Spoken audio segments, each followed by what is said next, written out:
all good. Gangsta. It's all good. Gangsta. It's all good. Gangsta. It's all good. It's all good. Gangsta. It's all good. Gangsta. It's all good. Gangsta. It's all good. Gangsta.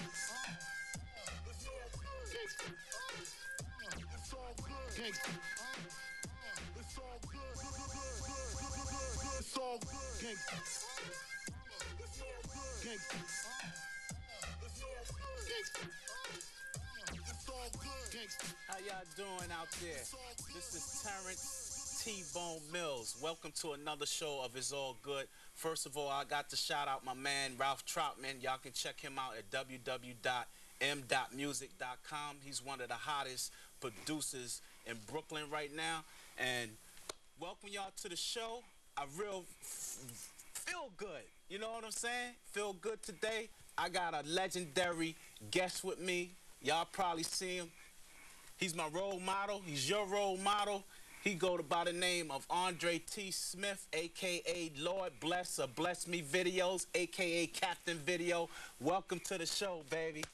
How you what's doing, up, man? Bless? How's everything, man? How you been, man? Everything is good, You got a good man. look going, man.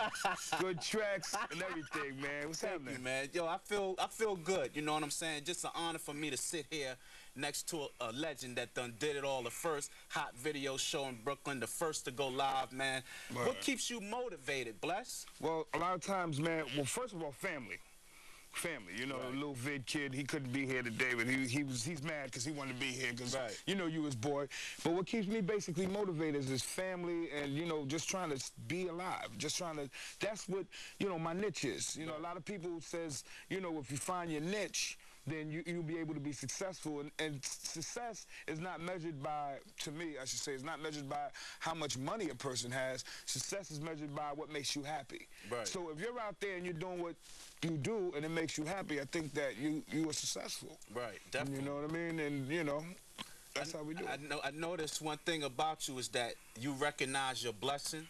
Yeah. You recognize your dream. And now you spreading it with the world. Well, that's you know what I'm saying? well, you know what? Me and you go back. You know, we were children together. Right. You know, and if you remember when we were younger, we used to live on the same block on Hawthorne Street. I got to big up my Hawthorne Street people. You know, I got to big up everybody on Hawthorne. Big up Flatbush. And we always had like a guy, you know, that was in the music business that lived around the corner. Actually, on the next block, we had the guy who used to play for the Silvers. He was a band. We had John Giuliano Jr., who was like the first DJ, you know, in Flatbush that was playing house. Peace, one of the Rest best. in peace. And you know, he was a guy that, you know, was like an inspiration, you know, going to the ozone layer when we were younger, and you know, just seeing him do his thing. And you know, a lot of other people that came from Flatbush gave me an inspiration to say, hey man, I can do this. Ralph McDaniels, living in Flatbush. Right. And you know, and Ralph what Ralph would be doing, and I would be going to the Ark and everything, and I would see Ralph do what he does, and it just, you know, it made me motivate.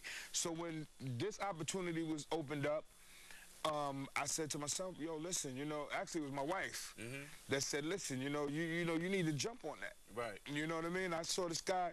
It was strange because when I turned on the cable, I saw this guy on BCAT who was just sitting on the toilet reading the newspaper, right? So I'm saying, hold up. This guy's sitting on the toilet reading the newspaper. I said, you know, I know a lot of people in the streets. Right. You know, that would love to have an opportunity to spit a lyric or would love to have an opportunity to really get out there. You know what I mean?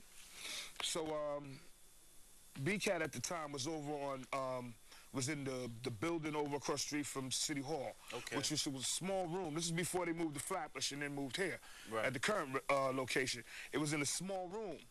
And it was a guy, John Ribeiro, who used to work there at the time, and Omar Malik, who used to work here at the time.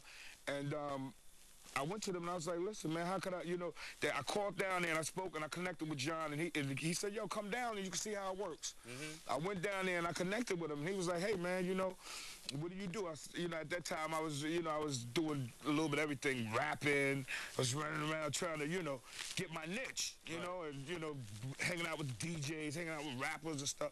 He said, why don't you do a show, man? You know what I mean? And I said, yeah, you're right. He's like, I'll hook up an opening for you.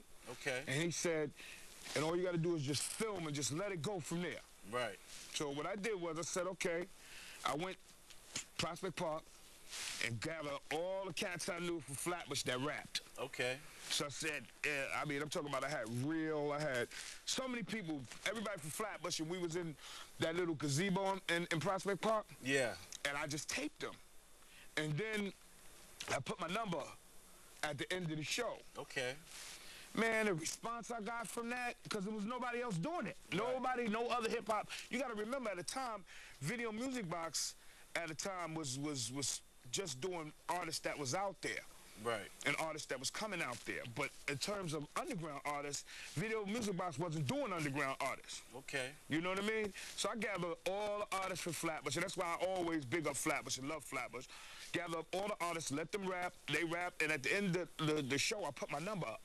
And I'm talking about I must have got like 150 calls. I mean, I got so many calls that my answer machine was full. Wow. You know what I mean? So from there on, I said, man, this could be something. This could be something that, you know what I mean, that I could work with. And the journey must have been incredible to this very day, man. Yeah, it is, man, and I love it, man. I love doing this television. I love the journey. I love working with new artists. Right. Because to me, when I work with new artists, it just reignites the flame in me. Right. Because a lot of these old artists, you know, they sit back and, you know, they get set in their ways, you know, like, you could, I can name a couple, but I don't want to burn no bridges with them. But I can name a couple of artists that to this day I call them and they're like, yeah, man, you know, I'm do this, you know, and I'm trying to do this. And they had records out, and their record might have been hot at one point, and it's not hot no more. Right. You know, but the young artists, the young guys coming out, they see me and they like, yo, man, you've been doing this so long. I know I could get down with you. You know what I mean? And I know I could do this. Right.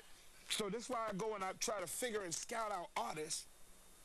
One, I start with Flatbush because that's where I'm from. I was born in Flatbush. So I start with Flatbush, and then I journeyed everywhere else. You know, and like I said, I lived in Star City 8 years, so I know people out in East New York. Right. You know what I mean? I lived in Bay Ridge for 4 years, so I know people in Bay Ridge, so in Sunset Park area.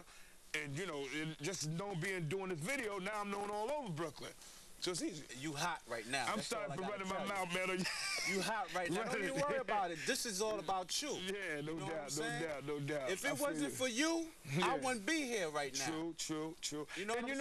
I made it easier. You know what I said? I made it easier for a lot of video show cats to really do it, because when I first started doing it on BCAT, you got to remember back then, BCAT was in a room.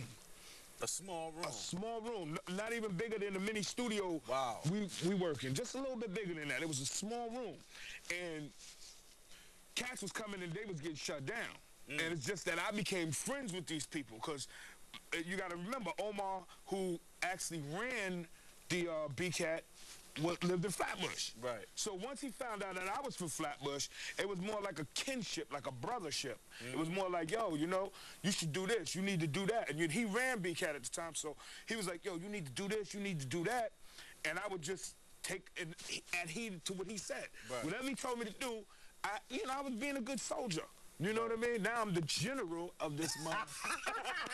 But at that point, I was being a good soldier. You know what I mean? And I would do what he told me to do, and then he was telling me, he said, man, we're going to open up a big building, man. We're going to open up a big building. He kept telling me this for like about 3 or 4 years. He's like, don't worry about it. Because what happened was, I used to do the edit off my camera. Okay. So I would film something, and then it had that little edit button, and I would push it back, and it would push back to the actual scene. So that's how I did it. Sequence numbers. Exactly. Yeah. Then I would get music videos and put them in my camera and then play them. Okay. It sounds a little bit strange now, because now that I look at it, now that you know that I learned to do BCAT, I learned to work in the studios, but that's how I used to do it. So, you know, and again, like I said, there was only a couple of shows that was on BCAT.